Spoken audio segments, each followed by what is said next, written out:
$29 million to strengthen the political landscape in Bangladesh. Went to a firm that nobody ever heard of.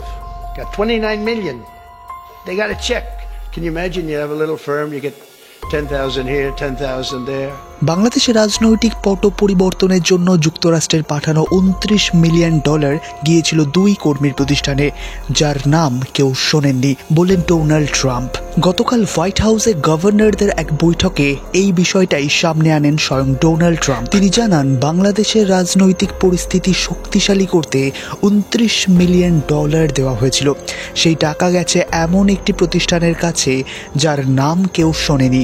কল্পনা করতে পারেন, একটি ছোট্ট farm ওখান থেকে $10,000 পাওয়ার পর হঠাৎ যুক্তরাষ্ট্র সরকারের থেকে $21 মিলিয়ন পেল। এ বিষয়ে ট্রাম্প আরও জানান, ওই প্রতিষ্ঠানে মাত্র 2 জন কর্মী কাজ করে। তারা এখন নিশ্চয়ই ধনী হয়ে খুব খুশি। এক্ষেত্রে ডোনাল্ড ট্রাম্প বিদ্রূপ করে আরও বলেন, তাদের খুব শীঘ্রই কোনো বিখ্যাত বিজনেস ম্যাগাজিনের প্রচ্ছদে দেখা যাবে মহাপ্রতারক বা গ্রেট স্ক্যামার হিসেবেই।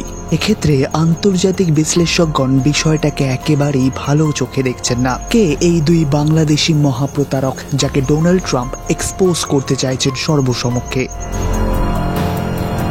এক্ষেত্রে ইউনুস বিরোধীরা দাবি করছেন, ডোনাল্ড ট্রাম্প যে 2 জন অজ্ঞাত ব্যক্তির কথা বলছেন তার মধ্যে একজন বর্তমান অন্তর্বর্তী সরকারের প্রধান স্বয়ং মোহাম্মদ ইউনুস। তাদের দাবি, বাইডেন প্রশাসনের তরফ থেকে মোহাম্মদ ইউনুস এবং মানিকা ইউনুসকে বিভিন্ন খাতে অর্থ সহযোগিতা করা হয়েছিল। এই বিষয়টাকে কেন্দ্র করেই মোহাম্মদ ইউনুসকেই বর্তমানে টার্গেট করছেন তার বিরোধীরা। এক্ষেত্রে এই সমস্ত জল্পনা কল্পনার উত্তর শুধুমাত্র একজন ব্যক্তি দিতে পারেন, তিনি স্বয়ং মার্কিন প্রেসিডেন্ট ডোনাল্ড ট্রাম্প। এক্ষেত্রে আমরা অবশ্যই অপেক্ষায় থাকব ডোনাল্ড ট্রাম্প কবে সেই দুই বাংলাদেশি প্রতারকের নাম জনসমক্ষে প্রকাশ করেন।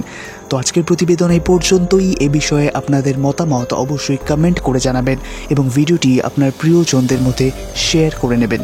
ধন্যবাদ নিউজ কথার আজকের গুরুত্বপূর্ণ এই প্রতিবেদনটি দেখার জন্য।